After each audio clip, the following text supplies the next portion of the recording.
This is the X-Zone Broadcast Network, broadcasting worldwide on broadcast affiliates and satellite program providers, including CNN Broadcast Network, Sirius Satellite Network, Star Media, Good News Radio Network, Angel Broadcast Network, Wiki Broadcast Network, and WPBN TV. For more information on the X-Zone Broadcast Network, visit us at www.xzbn.net.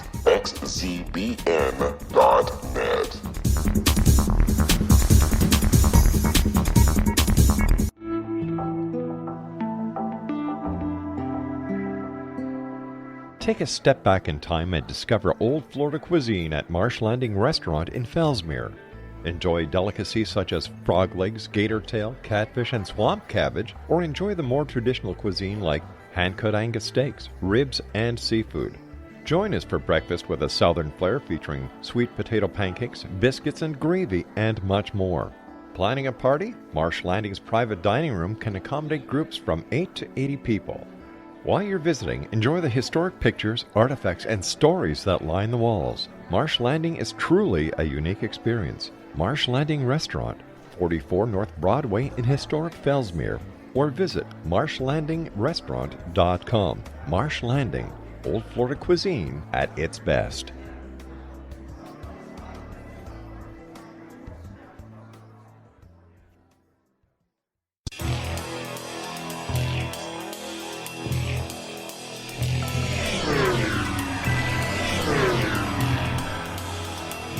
This is A Different Perspective with Kevin Randle. A retired U.S. Lieutenant Colonel, Kevin Randle has been studying UFOs for nearly 50 years. Kevin has investigated some of the most famous UFO cases in the world and has been consulted for dozens of documentaries about UFOs. Considered one of the leading experts into the Roswell UFO crash of 1947, Kevin has written more than 25 books about UFOs, including the recently published Roswell in the 21st Century. Now, here is the host of A Different Perspective, Kevin Randle.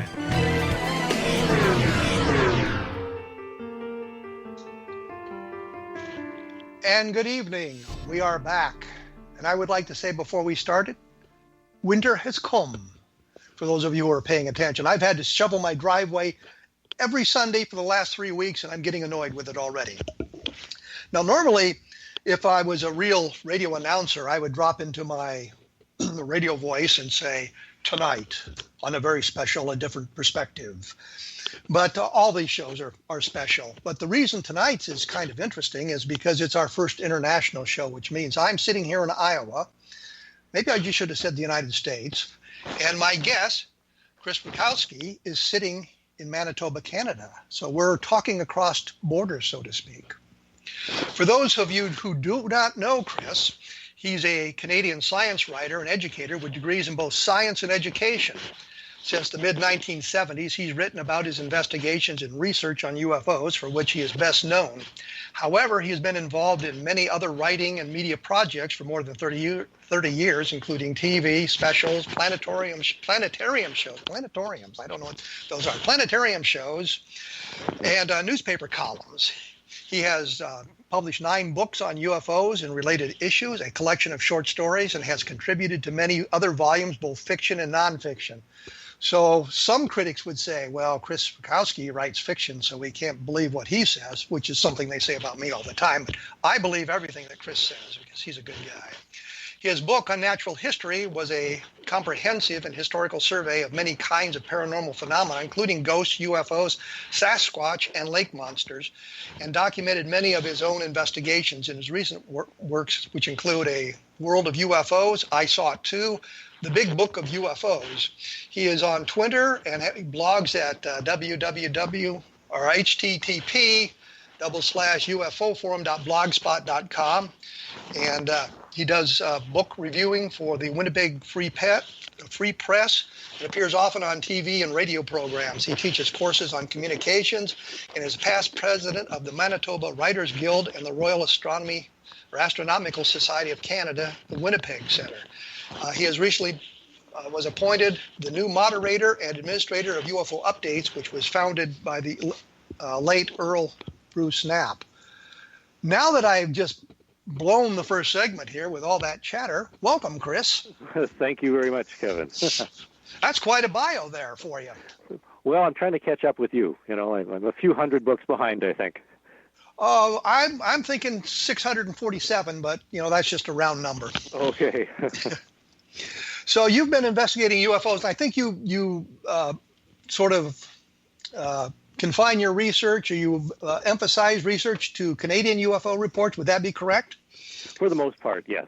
Yeah, I do. I study and I try to keep abreast of what's happening elsewhere to note the comparisons and to be able to note some correlations and that type of thing. But for the most part, I study and focus on the Canadian UFO scene.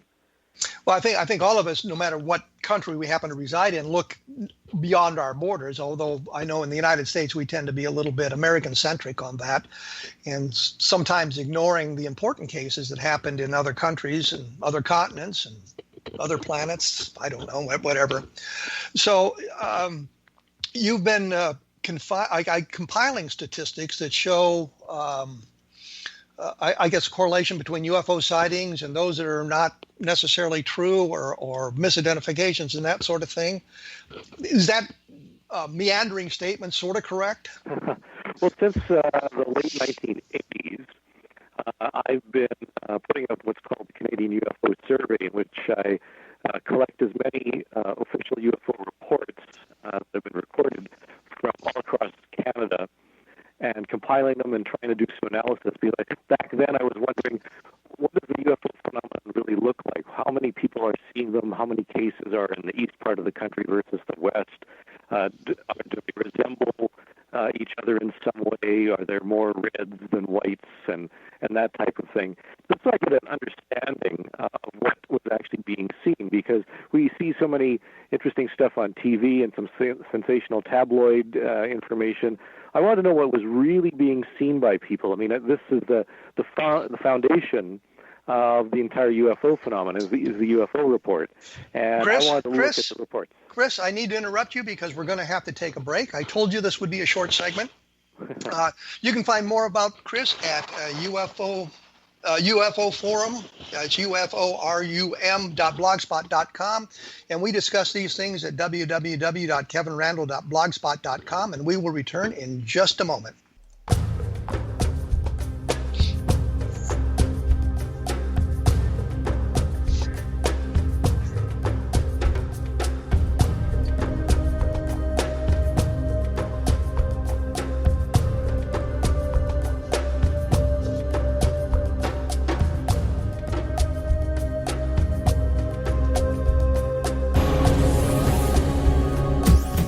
This is the X-Zone Broadcast Network, broadcasting worldwide on broadcast affiliates and satellite program providers, including CNN Broadcast Network, Sirius Satellite Network, Star Media, Good News Radio Network, Angel Broadcast Network, Wiki Broadcast Network, and WPBN TV. For more information on the X-Zone Broadcast Network, visit us at www.xzbn.net.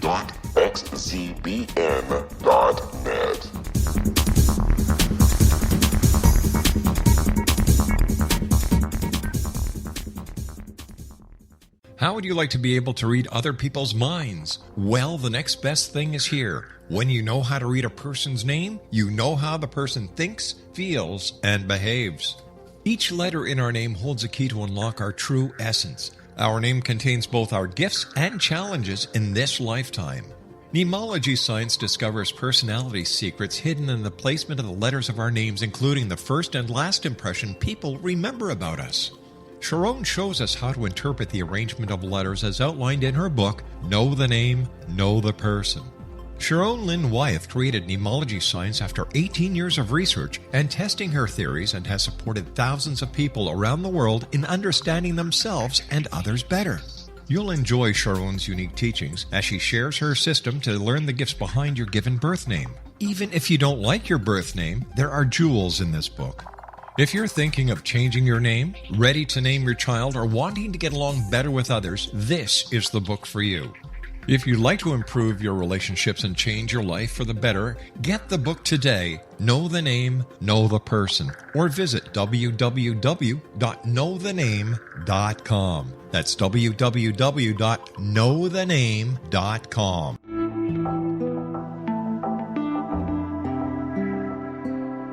Take a step back in time and discover old Florida cuisine at Marsh Landing Restaurant in Fellsmere, Florida. Enjoy delicacies such as frog legs, gator tail, catfish, and swamp cabbage, or enjoy the more traditional cuisine such as hand-cut Angus steaks, ribs, and seafood.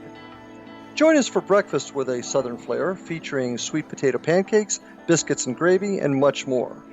Planning a party? Marsh Landing's private dining rooms can accommodate groups from 8 to 80 people. While you visit, enjoy the historic pictures, artifacts, and stories that line the walls. Marsh Landing is truly a unique experience. Marsh Landing Restaurant, 44 North Broadway in historic downtown Fellsmere, or visit marshlandingrestaurant.com.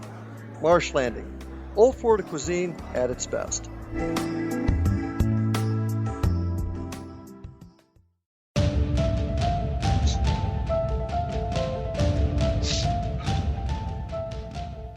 And as promised, we are back. I'm talking with Chris RUTKOWSKI, who is a well-known UFO researcher in Canada and in the United States, for that matter. His blog is UFO Forum. It's UFORUM.blogspot.com. So you can take a look at what he has to say there. And you can find his books in the bookstore, I suppose, and that sort of thing. We were kind of talking when we went away about the statistics of UFOs, which I imagine a lot of people find extremely boring. Because, I mean, you're not talking about sightings, you're talking about numbers and who sees, how many people see this there and how many sees that there.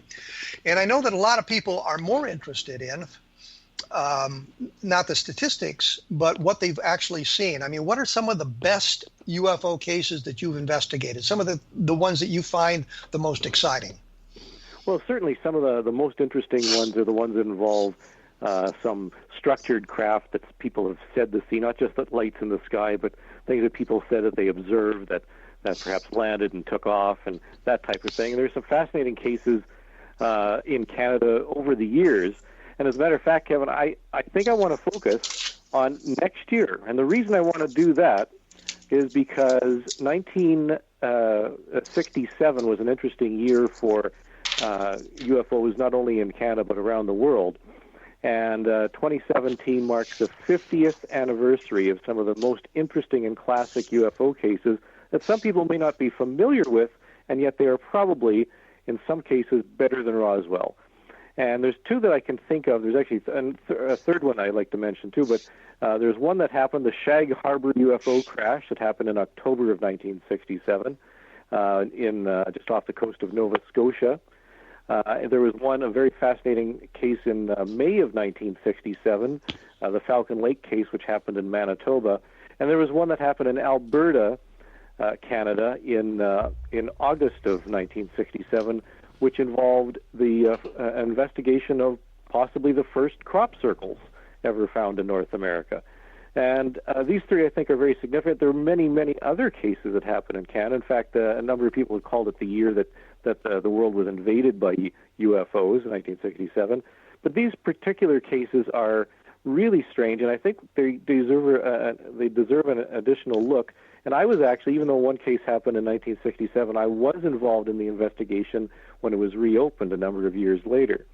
But I'll start with Shag Harbor, and that some people may be familiar that in October of 1967, a number of people had seen a glowing object flying over the coastline and descend and crash into the water, into the ocean, off the coast of Nova Scotia. RCMP were involved, the Royal Canadian Air Force were involved. There actually had been a flotilla of vessels. This happened very early in the morning. The RCMP woke up some of the fishermen that were in this small village, and they all went out to see where this thing went down. And there's a green foam found on top of the water that persisted for some time. It was described as glowing. There seemed to be something just under the water. And from the shoreline, before they got there, they said that they had seen something that looked like a dark object sitting on top of the water with some glowing material underneath it. Well, didn't some people see the thing in the air, and wasn't there a photograph taken? There were a number of people who had seen it. In fact, a lot of people had seen this glowing object moving through the air. There have been a couple of photographs that have been said to have been taken of it, but none of those have been authenticated. The ones that had seen it, the RCMP corporal and a number of the other individuals, had simply said that they had seen this object moving through the air and descend to the sky, out of the sky into the water.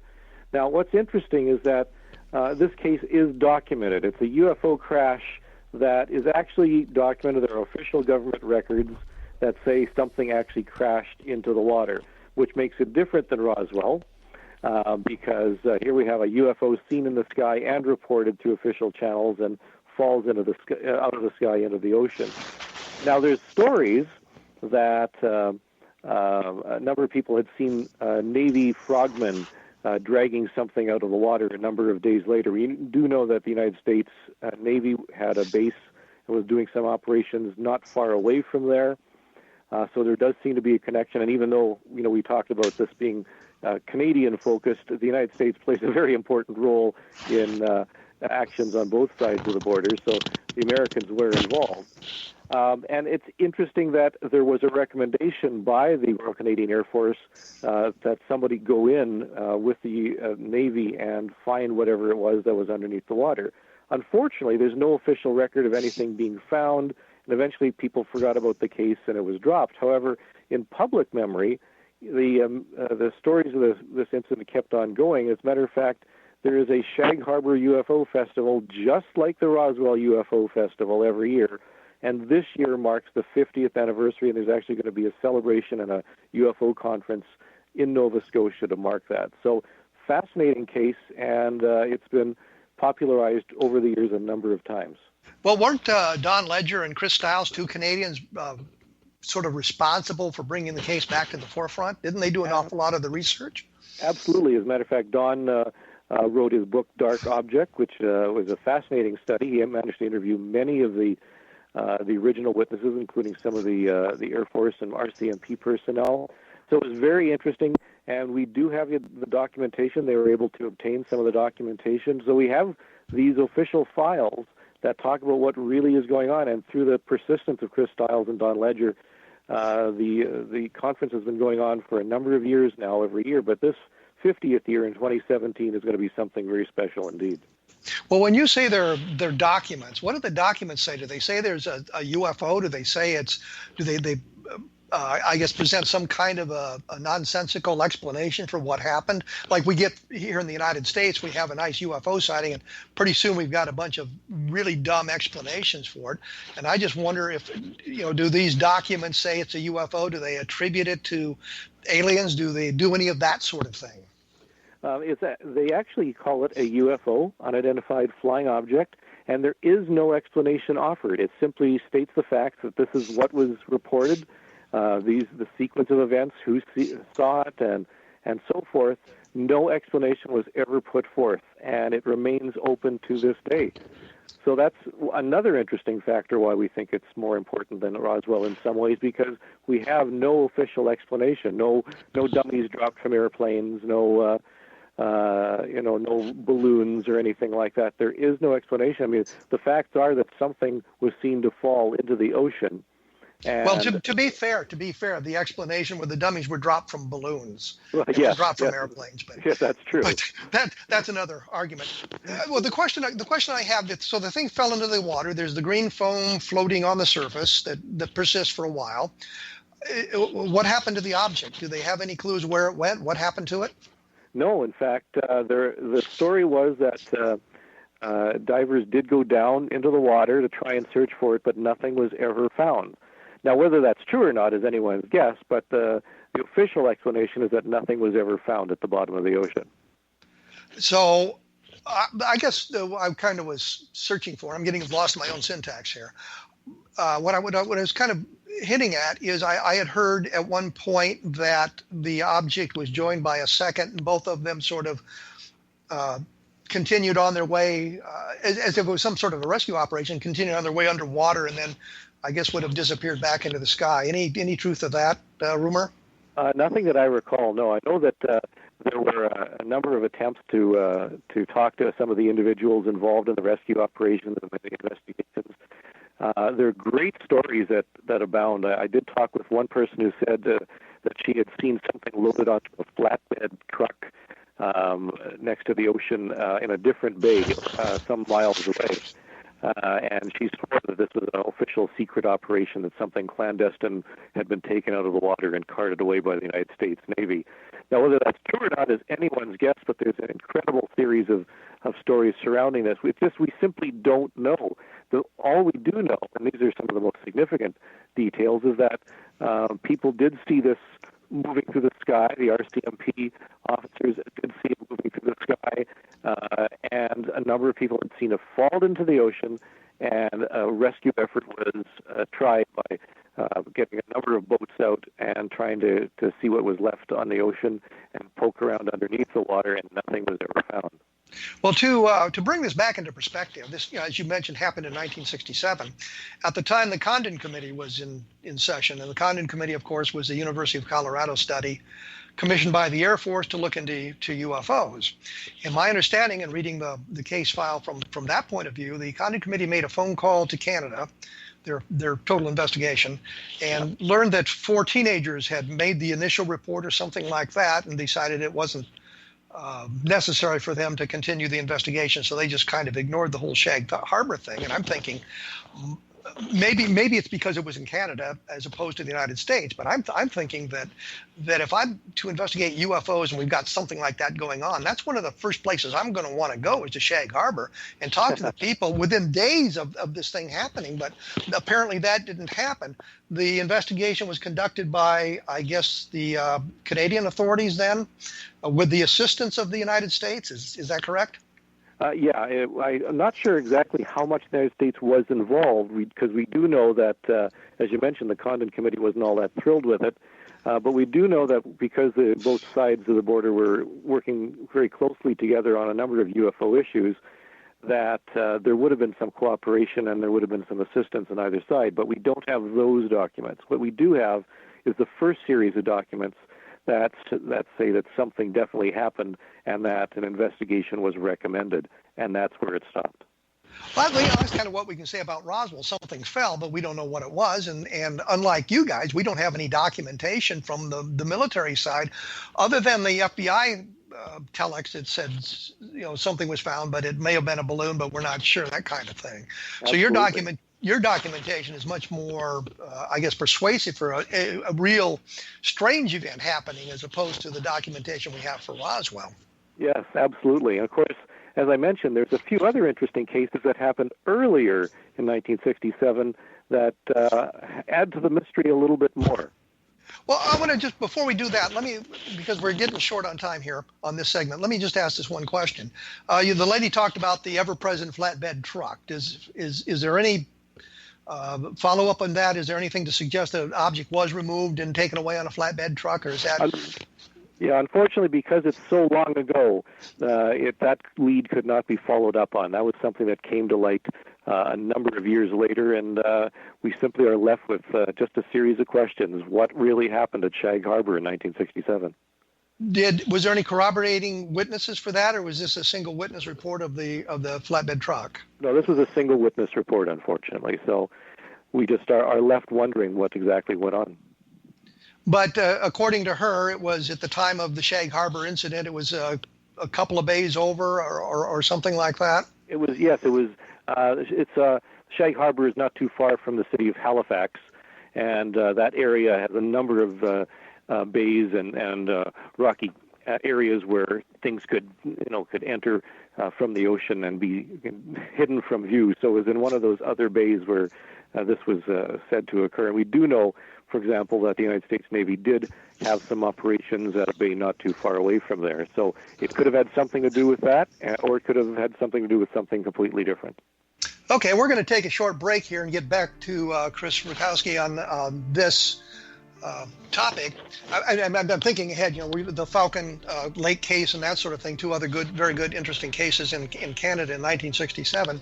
You can take a look at his blog at uforum.blogspot.com, and I often put up other comments about the things we talk about here at www.kevinrandle.blogspot.com. And it's never too late to say, take a look at Roswell in the 21st century for a cold case look at.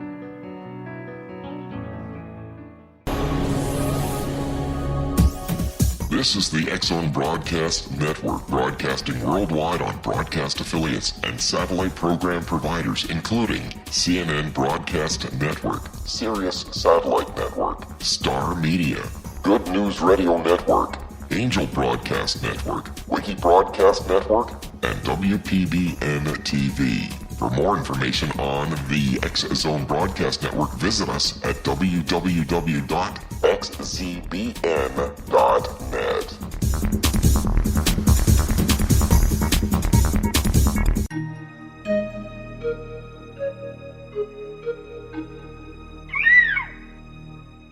While science pursues fact, magic accesses the quantum level, bridging random facts to form truth. As long as science and magic remain separate and polarized, the truth cannot be known. I'm Gwilda Wiyaka. Join me on the Science of Magic radio program, dedicated to unification and evolution of consciousness. During each episode, I'll be speaking with experienced and respected scientists and mystics. From astrologers to astronomers, from medical doctors to shaman, the scientific method to dowsing and intuition, we'll weave together information from seemingly divergent practices to promote unity and enlightenment. Join me, Gwilda Wiyaka, and the Science of Magic right here on the Mutual Broadcast Network.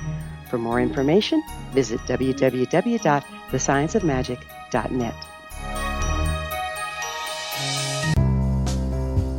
Gibbs A. Williams, Ph.D., is a practicing psychoanalyst, supervisor, researcher, and author in New York City. Much of his life has been dedicated to understanding nature and the uses of meaningful coincidences or synchronicities. His radical and original non-Jungian, non-mystical, non-magical theory of synchronicities illuminates much of the fog surrounding this challenging and perplexing topic. His ideas and manners are fresh, presented in a style that is both entertaining and highly informative. He is also an expert on crisis intervention, specially focused on violence reduction for the police and citizens, mastering anxiety, frustration, and stress without the use of medication, and effectively preventing and treating heroin addiction. Dr. Williams can be contacted at his email address at gwwilliamsny11@aol.com or visit his website at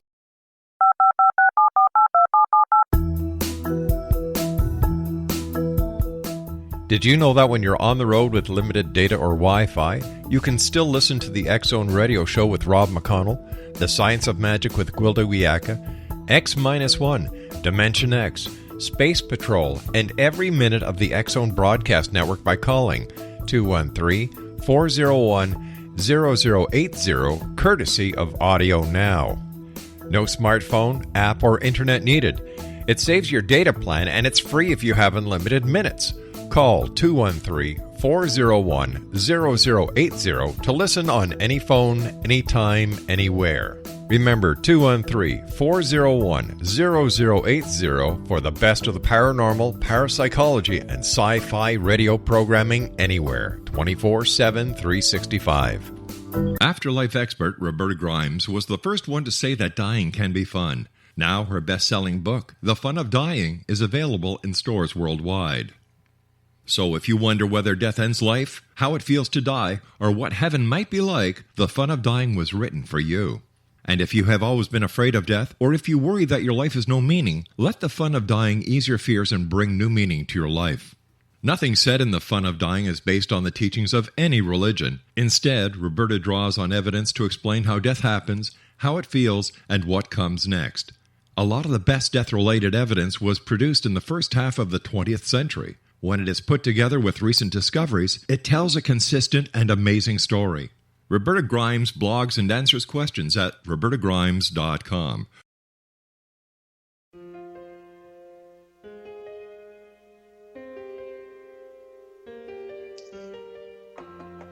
And we are back once again with my friend, Chris RUTKOWSKI, who is a Canadian UFO researcher, as you probably all know by now. His blog is uforum.blogspot.com, and he appears in newspaper on columns, and he teaches classes on communications, and he's written some 9 books on UFOs and the paranormal.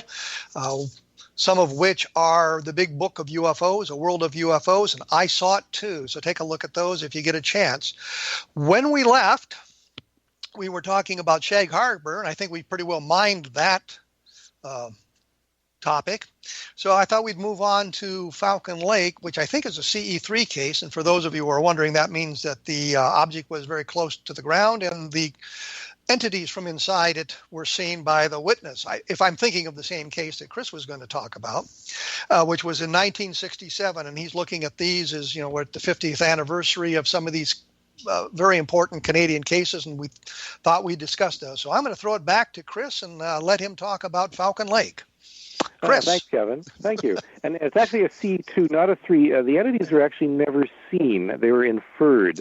However, there's some interesting aspects to this that really should be talked about, because it was May long weekend in 1967 when a fellow who was an amateur prospector, he came to this area just north of the U.S. border, about hour's drive or so north of the U.S. border, and he was having some lunch around noon, and his attention was attracted by a number of geese that had flown up from a little pond below him. He was on sort of a rocky crag, and he looked down and couldn't see anything. Then he was attracted to something in the air, and what can only be described as a classic Hollywood-style flying saucer appeared to land on a flat rock not too far away from him, within about 150 yards or so. And it was saucer-shaped with a dome. There were lights coming out of some areas at the top. And he watched this for some time. He was crouching down behind a rock and some bushes, and was very frustrated because he didn't understand what this was. He had been in the military. He knew that no such device could exist, but he figured maybe it's an American vertical takeoff and landing device. I mean, this was just a little bit before Apollo, so maybe it was a lunar something or other in his mind. And as he watched it over the course of the next half hour, this thing was stationary, but all of a sudden a doorway opened in the side and some lights came out shining from that, and he could hear some high-pitched voices. And now he was definitely convinced that this was some sort of American craft. So he stood up and walked towards it, and he shouted out, "Okay, Yankee boys, come on out, I'll give you a hand fixing your broken-down flying machine," thinking that it had landed for repairs or something. And the voices stopped, and he thought, oh, well, maybe it's not American. And he happened to be from Eastern Europe, so he spoke in Russian, the same greeting. No response. Spoke German, spoke a few other languages. He was multilingual. Still nothing. By this time, as he was walking towards it, he was right up against it. Touched the side of this thing with his gloved hand, poked his head in, saw a series of lights that we would describe now as being on a computer. His hand got hot. He poked his head back out of this opening and noticed that his glove had actually melted because the side of this thing was glowing red hot. Suddenly, this door shut in front of him. Very abruptly, the entire thing rotated so there was some sort of exhaust vent in front of him, and a blast of hot gas hit him in the chest, set his clothes on fire, set fire to the pine needles and leaves that were in the area. The thing took off and zipped away. And this would, I would call that a very close encounter, by the way. He took off his shirt and stomped it out and stomped out some of the smoldering pine needles. There's a long series of time where he eventually got back to a city, to Winnipeg, where he was examined by doctors, treated for second and third degree burns.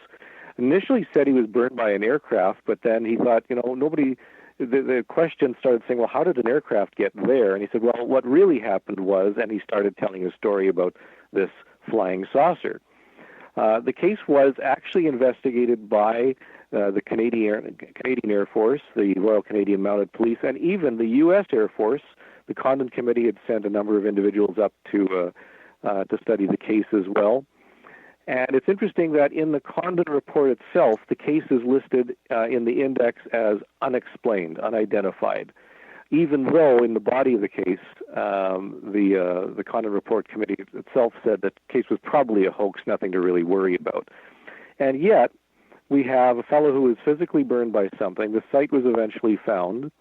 The burned area was found. Radiation samples were found, or samples were found to be radioactive. In fact, the area was considered so radioactive that the Canadian government had thought about closing the area off to the public.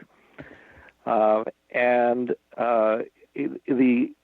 have 250 or more official documents from the Canadian government, the American government, and we actually have the Condon report's original files as well about this case. And I have to tell you, this is a very, very unusual case. It has all the elements that you'd want in a UFO case: physical evidence, physiological evidence, a witness who at no time did he ever talk about little green men. In fact, he was convinced he was burned by something that was an American secret weapon. And we have the documentation. So this is a pretty darn good UFO case. And I can't think of anybody who agrees with the Condon report's evaluation. What you say he was burned by the craft? Were there photographs of the burns, or photographs of the burns? We have the medical reports from the medical personnel who examined him at the hospital and from his own doctor. He also went down to the Mayo Clinic in Rochester for a complete physical and psychological examination under his own, ticket. He paid for it himself. We have the documentation and the report from the doctors at the Mayo Clinic and also the psychiatrist from the Mayo Clinic, who concluded after his examination that this fellow isn't the type of person to make up stories and is a pretty solid citizen. So you throw all this stuff together, and it's a very interesting case indeed. Well, my question is, I understand there were a number of fire towers in the area that were manned at the time, and they didn't report seeing the object or anything like that. Isn't that correct? There was one fire tower not that far away, and I know that the person who had manned the tower, that they said that he had not seen any smoldering evidence of any kind. Now, having said that, we were at the fire tower, and it is in a direction that is not the best angle to be observed from that fire tower, and nevertheless, you'd think that somebody would see this smoldering, and especially if the leaves and so forth were burning for a while. So it is puzzling why the person in the fire tower never saw it. On the other hand, we do have evidence. We have the RCMP officer who encountered this fellow when he came out of the bush seeking medical attention, and we have the testimony from him who definitely said, yes, he did appear to have been burned by something. So, we have a lot of conflicting evidence, but at the same time, there's no question that something definitely happened. Well, I understand they had trouble finding the location when he returned sometime later. He couldn't find the place, and they kind of wandered around in the woods for a while. There was some trouble with that, wasn't there? Right. When they first went out there, the fellow whose name was Stefan Mihalik was a bit disoriented because when he was out there in May, the trees didn't have leaves on them. When they went out there with him, the trees had already sprouted. This was many weeks later. And he was having trouble finding location. And I can tell you that I've been out there several times, even with guides, and it's a very rugged country. This is part of the Canadian Shield. It's very heavily treed. There's a lot of rocks and cliffs that overlook various things. It's very disorienting, and they couldn't find the site when they had gone originally. But it was found not that long after the Condon Committee had left by a number of people who insisted on trying to find it. And it turned out they were perhaps a mile or maybe even less than that, a half of a mile away from where this thing really happened. So they were in the right area. And there's no question that it does conform with exactly the way he described it, a small outcropping where he was having his lunch, and then a flat area. where he was seeing this thing. So everything does conform. It just they happen to be in the wrong area. And so we do wonder how come the Air Force and the Condon Committee who were with them couldn't find what they were looking for. In fact, Life magazine had sent a photographer and was out there with them trying to do a feature story, and were frustrated by the fact that they couldn't find the site either. So it is a little puzzling, no question. Weren't some of the Air Force officers involved in the investigation? When I say Air Force, I'm thinking Canadian as opposed to American. Mm-hmm. But weren't some of the Air Force officers convinced this was a hoax as well? Wasn't there some kind of conflict there? Yes, in fact, the one of the investigating officers actually took Mr. Mihalik to the bar, met him at the bar, and proceeded to get him drunk to see if he could loosen up his lips. Now, I don't know whether that's standard investigative procedures, but they were convinced that something definitely was amiss, and they spoke to the cleaning staff at the motel where he had stayed. They spoke to the bartender, and the bartender himself actually was very puzzling because he gave a completely different testimony to what Mr. Mihalik had said, and it was later found that he had lied. So, by lied, you mean the bartender has lied, as opposed the bartender to the witness? lied. Yeah, he gave completely wrong testimony about what had occurred, and the house cleaner had talked about, was interviewed and said no, that there was never any bottles of beer or anything that were found in his room, whereas the bartender had insisted that there had been a large quantity of beer consumed. So, there's a number of interesting things here. The bottom line is that this fellow never changed his story. It stayed the same throughout all the years. In fact, he passed away only about 15 years ago. His family verified that he was, was a staunch citizen, and he was very trustworthy. And we have the physical evidence and the physiological evidence. We have the medical records. We have the psychiatric records. The burns were on his body. They were visible. Clearly something had occurred to him, and yet we don't really have a good idea of what really transpired. Well, when you say physical evidence, landing traces, was there something other than the radiation found at the landing site that would suggest something heavy had landed there? No, because this was a chunk of granite that this thing had landed on, so nothing impressed. But the traces included the burned vegetation, which were definitely tested by a number of individuals. In fact, the same nuclear laboratory that tested the pieces of material from Cosmos 954, which crashed into Canada's Northwest Territories in the 1970s, took the samples and tested them as well. So we have accurate determination of the radiation that was found at the site. And it's very puzzling. Why would something like this occur?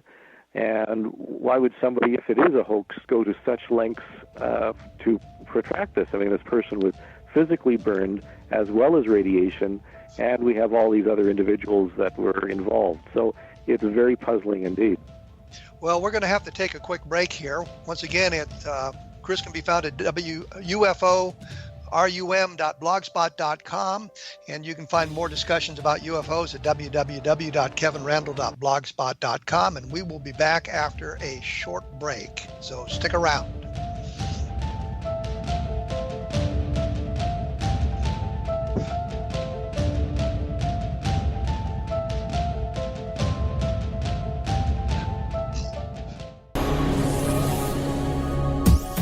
This is the X-Zone Broadcast Network, broadcasting worldwide on broadcast affiliates and satellite program providers, including CNN Broadcast Network, Sirius Satellite Network, Star Media, Good News Radio Network, Angel Broadcast Network, Wiki Broadcast Network, and WPBN TV. For more information on the X-Zone Broadcast Network, visit us at www.xzbn.net.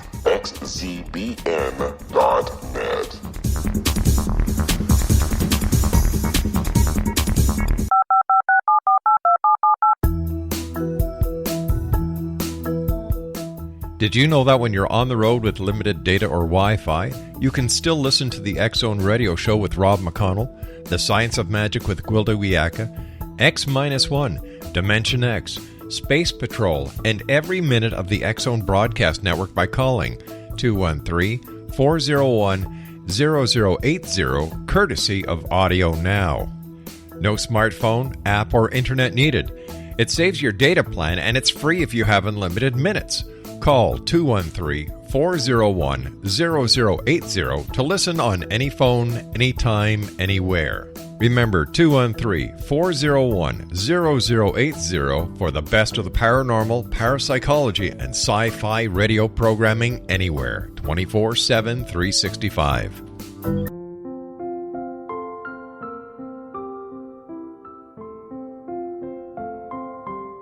I am Dr. Carl O'Helvey, founder, president of a new cancer foundation focusing on evidence-based physical, mental, and spiritual interventions, including natural cancer cures, prayer, meditation, affirmations, nutrition, and other related holistic cancer prevention and cure modalities. These are used in cancer education, research, and financing care. I ask for your help to continue this important work by donating at www.holisticcancerfoundation.com.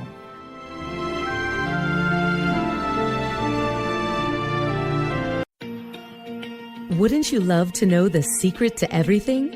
Well then, meet Dr. Kimberly McGeorge and her cutting-edge breakthrough knowledge that combines science with possibility. Dr. Kimberly brings real-life answers and healing to those open to alternative solutions. She teaches solution-based programs and classes that will change all areas of your life forever. Specializing in conscious creation, intuitive readings, and energy medicine, you can rapidly shift health, relationships, business, and money and abundance challenges quickly. Receive her best-selling book, Secret to Everything, at no cost by going to secrettoeverything.com/X-Zone. That's right, transformation can start now. Just go to secrettoeverything.com/X-Zone and receive Dr. Kimberly's book for free.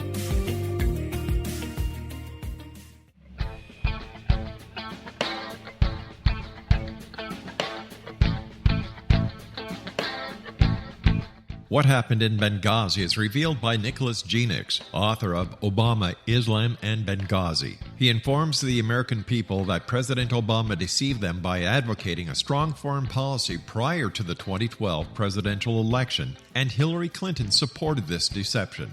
As the title infers, there is a connection between Obama, Islam, and Benghazi. Ample evidence informs Americans that Obama's early indoctrination in the Quran developed an affinity for Islam, why the Quran is the source of discontent in many countries, and why the Obama foreign policy deception led to poor military action and caused the loss of American lives in Benghazi. Genix provides 36 questions for the Select Committee on Benghazi to validate if Americans are justified to mistrust President Obama and Hillary Clinton. An overview of Obama, Islam, and Benghazi is presented on the website www.futureofgodamen.com. That's www.futureofgodamen.com. You're listening to the X-Zone Broadcast Network, www.xzbn.net.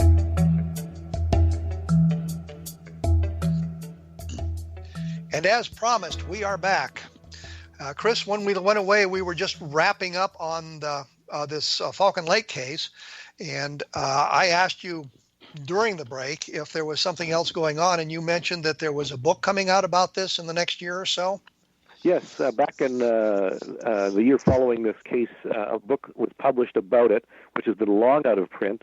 And the family has been working with me to put out a new edition of the book with information that's transpired since then. So that'll be coming out at a special public forum in 2017 to commemorate the 50th anniversary of this event, which happened in 1967. And you had one other case that you wanted to chat about that happened in 1967 as well. So we better get into that while we have a chance. That's right. And it also happened in 67, as we mentioned. It happened in August. And what's interesting is that the same investigators who were involved in this back in 1967 with the Falcon Lake case. Some of them were involved in this one. And it was the first crop circle found in North America. And I say that because it was, very similar to things that were found in England and across North America since then. Happened in August in Camrose, or near Camrose, Alberta, where large rings were found depressed into a field.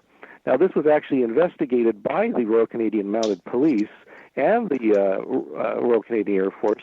And in fact, there was a ministerial inquiry. The Canadian Minister of National Defense actually commissioned an investigation into these unusual rings that were found. There was no UFO associated with it, but because for some reason somebody believed what else would cause this thing other than something dropping from the sky, and because the Falcon Lakes case had occurred just a short time earlier, it was assumed that a UFO was involved. So, believe it or not, the first crop circle case in North America was actually investigated by the military, and the records are actually available, and some of the individuals investigating were some of the ones who actually investigated the Falcon Lake case. To me, that's a very significant development. What did they determine about the crop circle? They determined that these were not caused by vehicles driving around in circles or anything like. These are actually quite large, as a matter of fact. I believe that the largest one was about 80 feet in diameter. And they did some tests. They could not find any burns. They actually did radioactive tests to find out if there was some radioactive material. Again, because of the Falcon Lake case, which had occurred not that much earlier, things were not found to be radioactive. They checked with plant scientists. They checked with farmers. They couldn't come up with an explanation as to what caused these rings that were found in this particular field. And again, I have to emphasize, to me, what's the most curious thing is that there was a ministerial inquiry called about this, and the report itself is now available through the National Archives of Canada.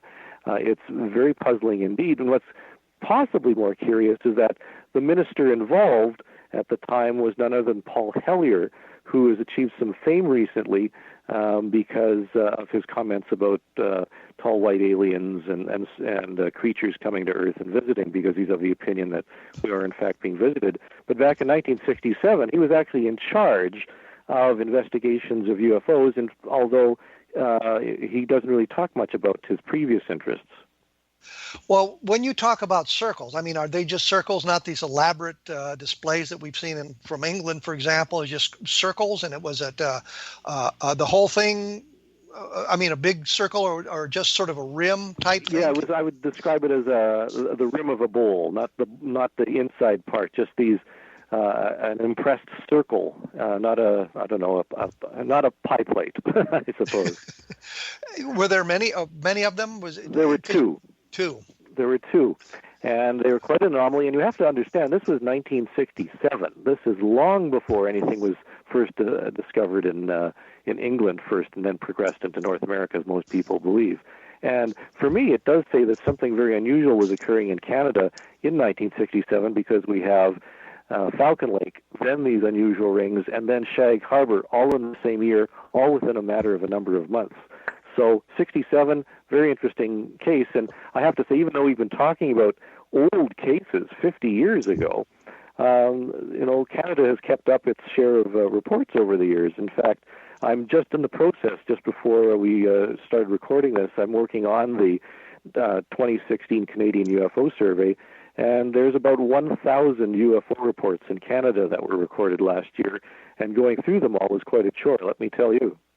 Well, you're looking at those. How many turned out to be mundane objects, misidentifications?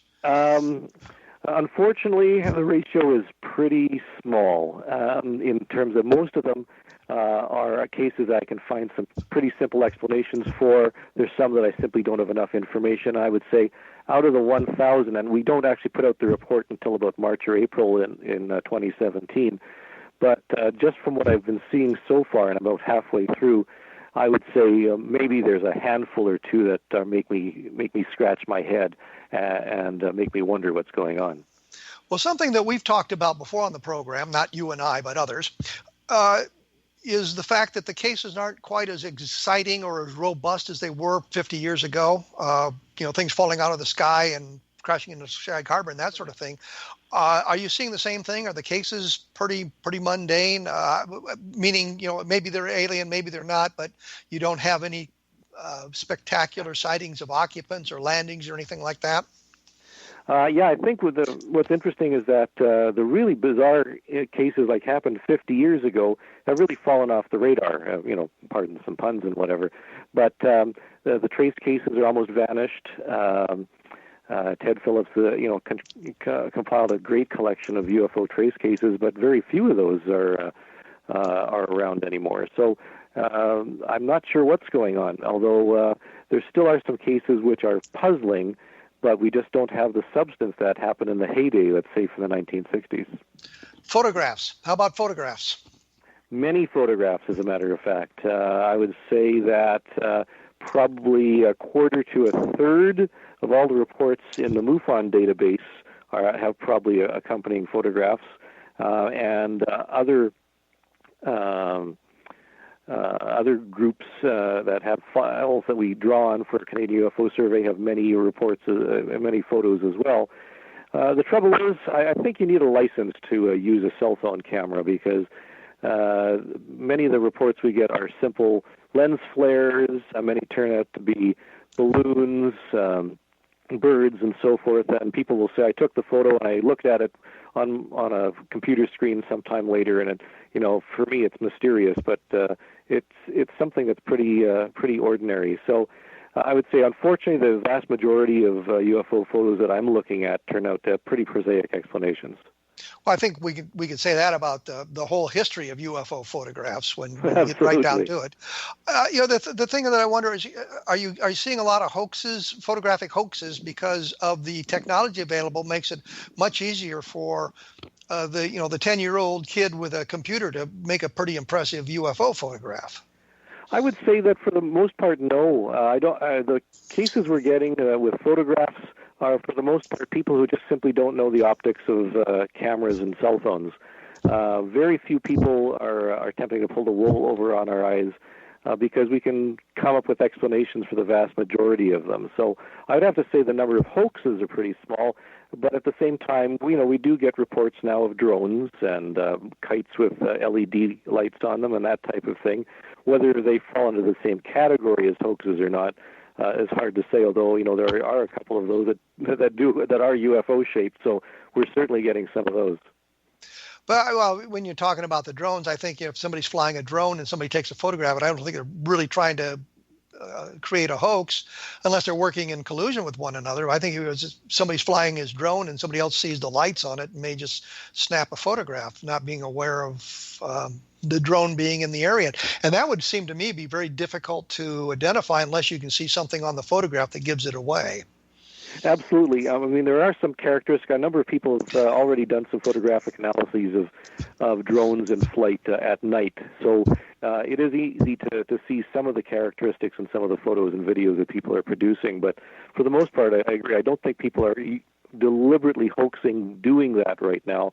What we are finding is just simply many more misidentifications, and people just simply aren't familiar with the optics of cameras. Well, unfortunately, we're just running out of time once again here. Do you have a specific thing other than the book coming out in 2017 that you'd like to mention quickly? You've got your blog at uforum.blogspot.com, a website or anything like that? Well, you did mention that I'm currently the moderator of the original UFO updates. It's interesting to see that the reports are still coming in. The Canadian UFO Survey will be out in early 2017. And the reality is we've been talking about some interesting cases and even the statistical data that shows a lot of cases have explanations. But, there is that residual percentage that are a little bit puzzling, and just a matter of trying to understand what the UFO phenomenon really represents.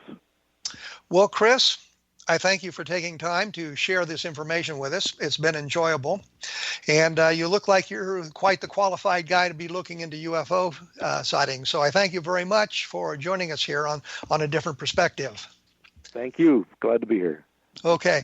For those of you who are paying attention, You can find out more information about this. You can hear the program again if you so desire at www.kevinrandle.blogspot.com. My book, Roswell in the 21st Century, is out. I think it is a closed case examination of Roswell without the sort of bias that is brought into a lot of the topic, where either you're a true believer or a skeptic. I think I've tried to walk that thin line to come up with the information that it best gives you an idea of what happened in Roswell in 1947. So take a look at that if you have a chance, and look at www.kevinrandle.blogspot.com for other cases, UFO cases being reported, and we'll return with another episode of A Different Perspective in very short order. So thank you for tuning in.